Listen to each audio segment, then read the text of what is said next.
You enjoyed the program so far. We'll move on to the next, which is going to be a play by the 11th grade students. In this play, we journey through the excitement, challenges, and sometimes the humor of democratic election. You'll meet candidates with big dreams, citizens with tough questions and decisions to make, and communities learning how to come together for a common good. So sit back, relax, and enjoy the show. Remember, democracy is not just a system, but a story we all write together.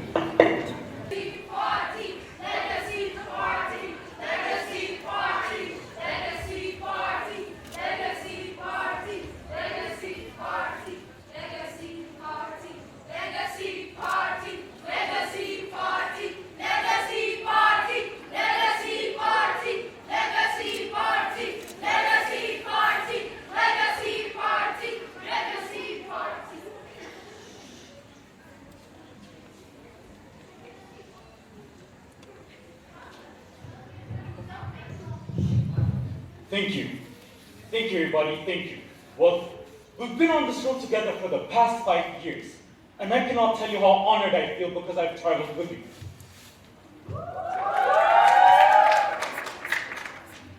Has it been easy? Hell no. Has it been hard? Very. But you can see what we've achieved together. My opponent doesn't seem to pay attention to what we got made. She doesn't realize the enormity of our task and the work ethic we need to summon. She simply criticizes. That's what she's good at, I guess. You, as voters, need to tell her that there's no place for criticism in our country. You need to tell her to stay away from meddling with what's already been achieved. Are there things we should have worked on? Sure. Is what we achieved enough? No. But nitpicking is not the solution. Hard work is. You know, back at school, I was a bully. I was a bully until I learned the lesson. I was a brat who gave the other kids a hard time. But one day, a kid who was 2 years or also older than me taught me a lesson. I remember I fought with his brother. Then he came to talk to me about the situation. I wasn't one to talk to, didn't understand discussions. So he talked to me in the only language I understood. He punched me in the face and knocked me out. As entertaining as my childhood story is, there is a great lesson in it. Know what you're signing up for. That brat is gone in me. He was humbled. But there's a new brat in town who needs to be humbled. So, I need you to vote for me, for Legacy Party, to humble my opponent. Thank you very much.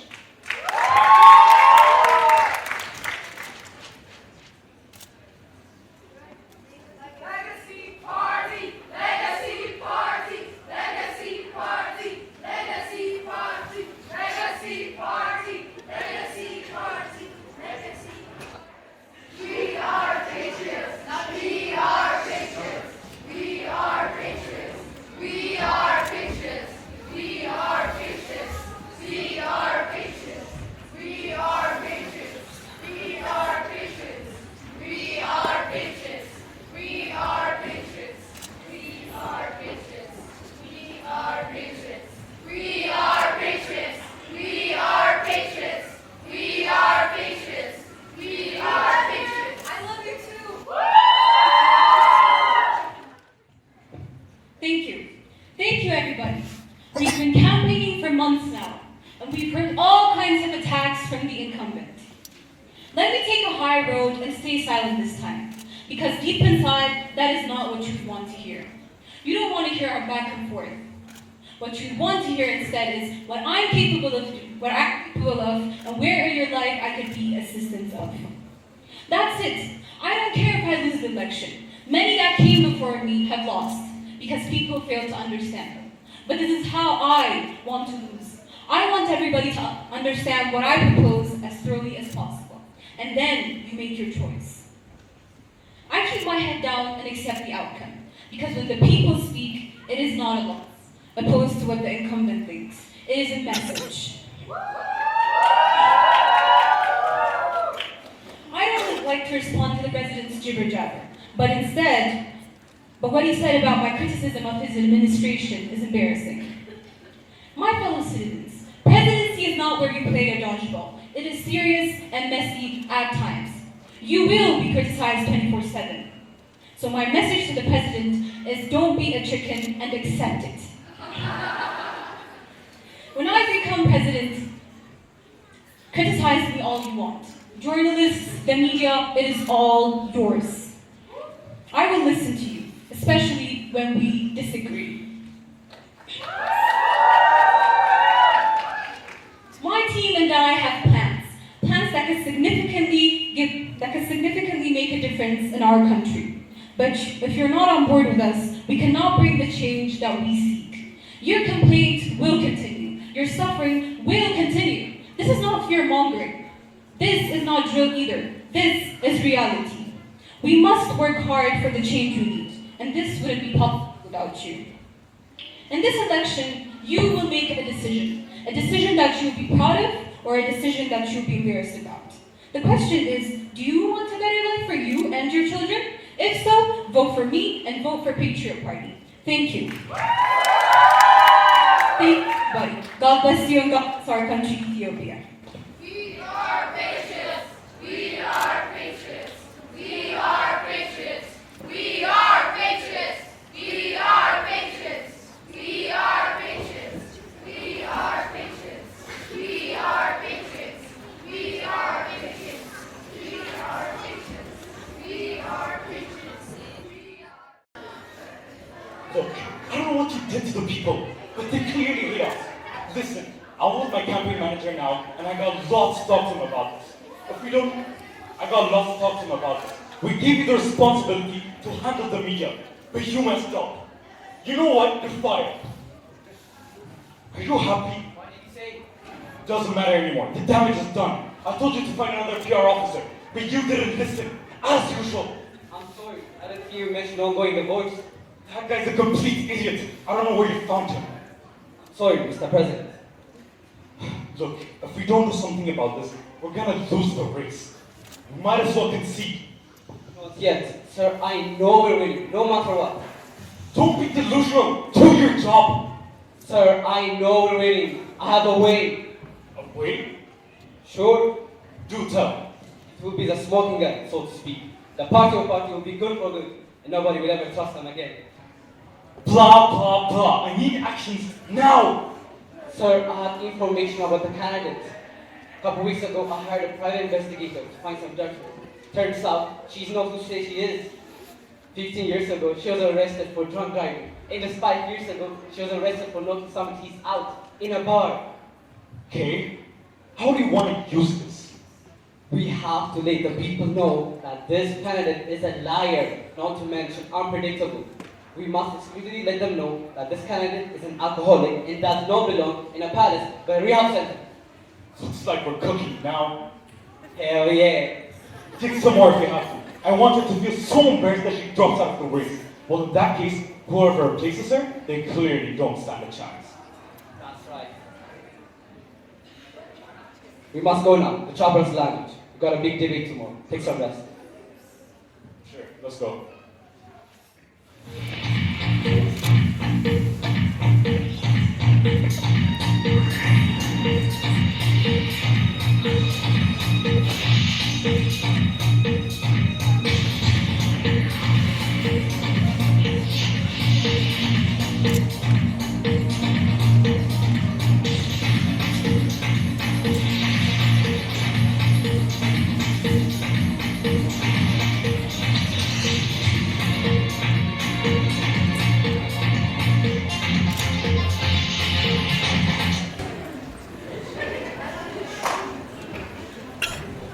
This is the third and final presidential debate held between the current president representing Legacy Party.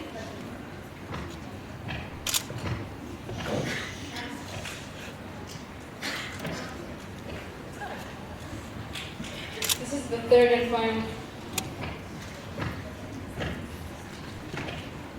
This is the third and final presidential debate held between the current president representing Legacy Party and his opponent representing the Patriot Party.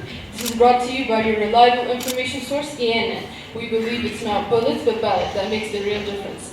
Dialogue is what we need. This is a pivotal moment for our country, and each candidate will make a stand to the Ethiopian people within just 2 weeks until election day. Good evening, ladies and gentlemen. I'm your host, Bitania, with my co-host, Dagan. Please welcome the current president and his opponent to the podium.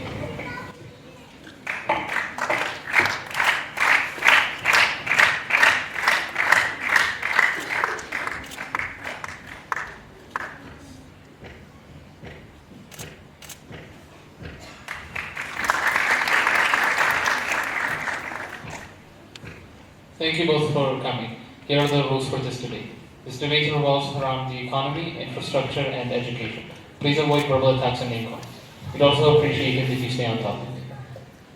I'll start with the first question for both of you. This country's economy requires urgent healing. How do you plan to fix it? Mr. President, I'll start with you.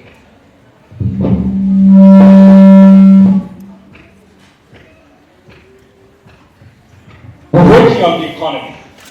We are devising sound policies and strategies that could encourage local and foreign direct investment. We're also working on employment. In the next few months, the economy of our country will show signs of progress. As opposed to my opponent's delusional economic proposal, we believe our policies and strategies can quickly elevate the rising cost of living. He didn't talk about what he already did. He's talking about what he's planning to do. I thought you were elected 5 years ago. By now, you should have been talking about things that you already did. If I become president, I'll take care of the economy right away. And corruption will be taken care of, as it is a chronic disease that insidiously feeds onto the resources of our country. Jobs will be created, businesses won't be hard to make. Taxes will also be collected properly. And I will regulate public spending. The resources of the country will not go to waste. It will be used for the benefits of the citizens. Mr. President?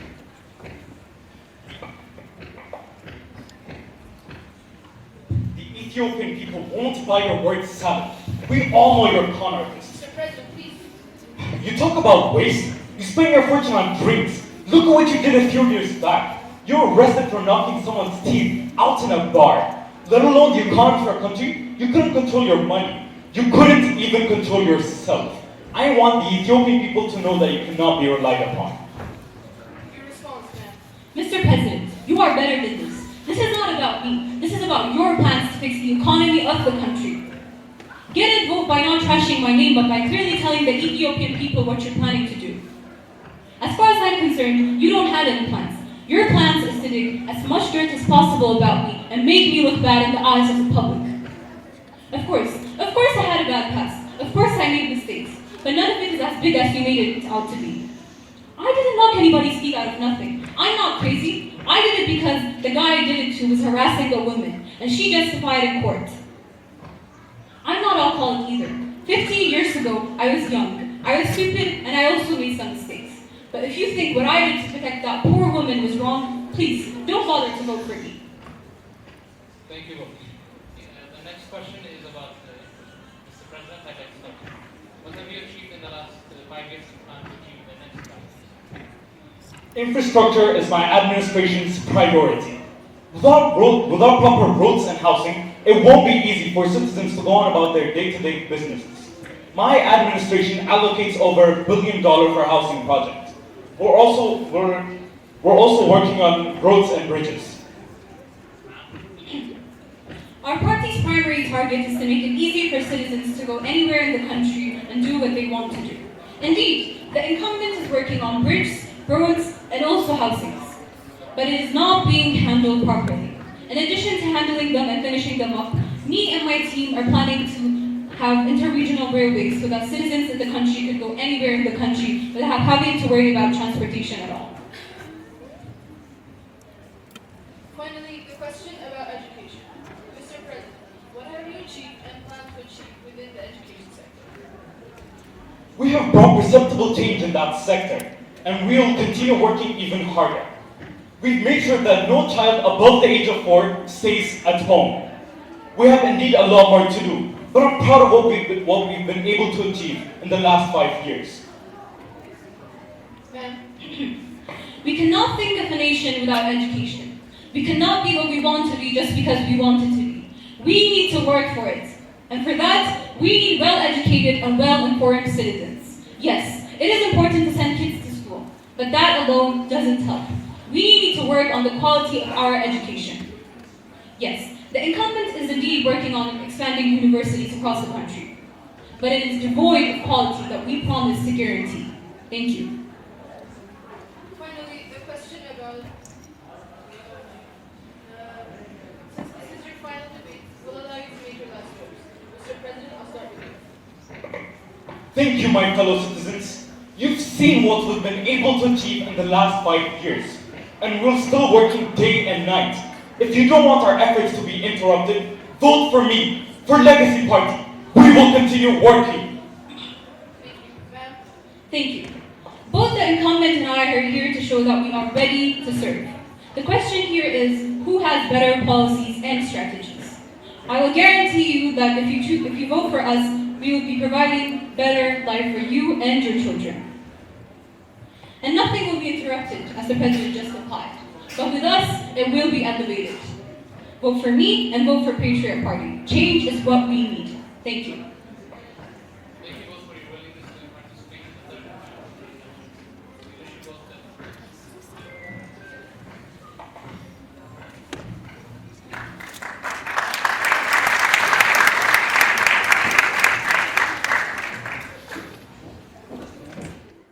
the election. The president just conceded and called the president-elect to congratulate her on this historic victory. He promised to give her a smooth transition as she gets ready to take the palace. This is unprecedented in our country's history.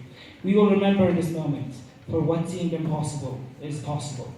One of the oldest civilizations has showed the world that we are indeed the cradle of civilization, the cradle of humanity. This country is cherishing the moment. Ethiopia is back.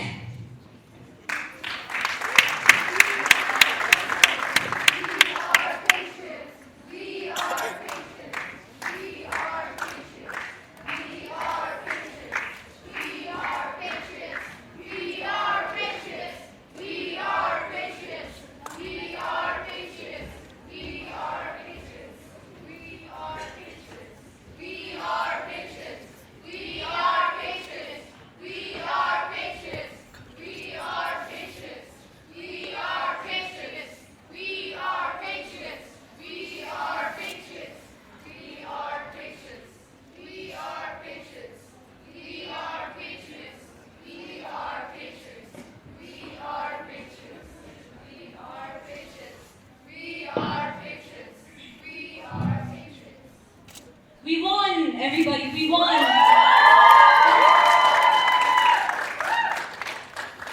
Thank you. Thank you for your support, and thank you for believing in me. I also want to thank my campaign manager, Nathan.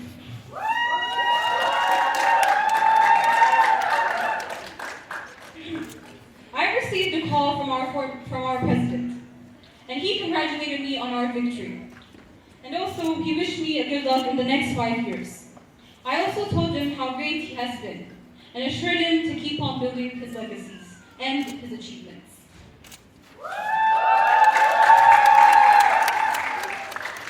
My fellow citizens, in this election, you have showed what matters: integrity. Our future depends on our integrity. As leaders, we have to do what we said we would do. My favorite word has always been integrity. As leaders, I won't let you slide as your president. I will serve you. But most importantly, I will listen to you. We've had a lot of words for the last several months. It is time that we get to work. That's what leaders should do. Get to work. Thank you, everybody, and may God bless our country, Ethiopia.